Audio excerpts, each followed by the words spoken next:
Penyebab dari sakit dada bermacam-macam. Seperti kita tahu, dada kita itu terdiri dari kulit, otot, di dalamnya ada tulang, kemudian di dalamnya ada paru-paru. Nah, semua komponen dari dada kita semua berpotensi untuk menyebabkan sakit dada. Jadi sakit dada itu bisa dirasakan apabila otot katakan ada keselio gitu ya, itu bisa menyebabkan sakit.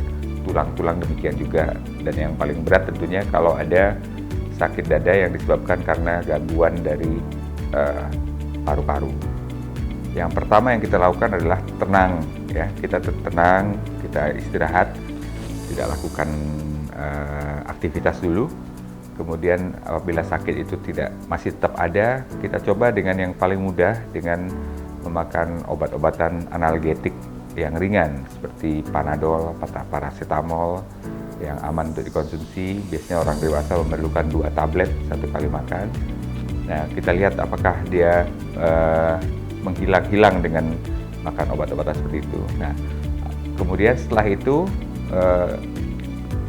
sebaiknya memeriksakan diri ke rumah sakit ya, untuk dilakukan pemeriksaan seperti ronsen paru, ronsen dada ya, untuk melihat apakah yang kita lihat dari ronsen tersebut adalah apakah sakit itu timbul daripada tulang-tulangnya atau dari paru-parunya. Kalau otot tentunya bisa kita raba ya, kita lihat tempat dan kita tekan dan akan menimbulkan rasa sakit. Kemudian setelah itu pemeriksaan lanjutan tentunya ada beberapa yang lain untuk menentukan penyebab dari sakit dada tersebut.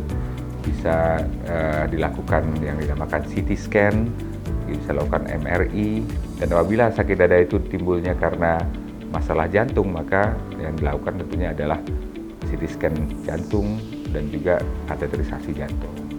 Nah, apabila masalah dari penyebab dari sakit dada tersebut adalah ditemukan bahwa masalahnya itu di paru-paru, maka dan apabila itu diperlukan pembedahan diperlukan, maka ada cara pembedahan minimal yang bisa dilakukan untuk menangani masalah paru-paru tersebut yang dinamai dengan VATS.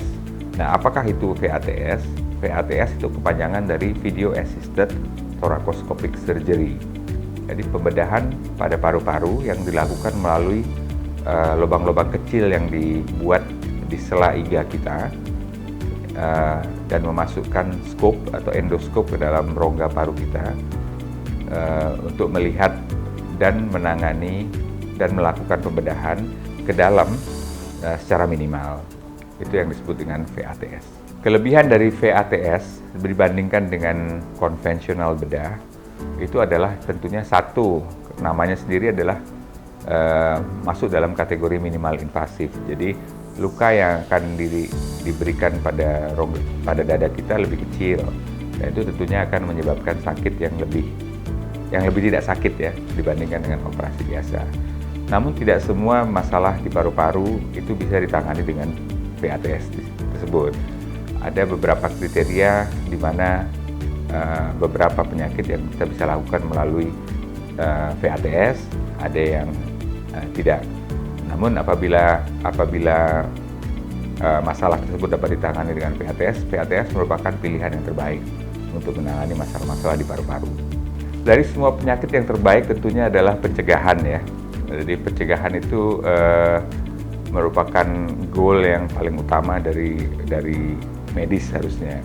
Nah, bagaimana cara pencegahan semua penyakit ya, tentunya kita belajar untuk hidup sehat ya. Bila kita punya masalah yang berkaitan dengan sakit dada, dengan paru-paru, maka kita di IMC Pulau Mas, kita mempunyai fasilitas untuk menangani masalah-masalah tersebut, dan kita bisa melakukan operasi VATS tersebut.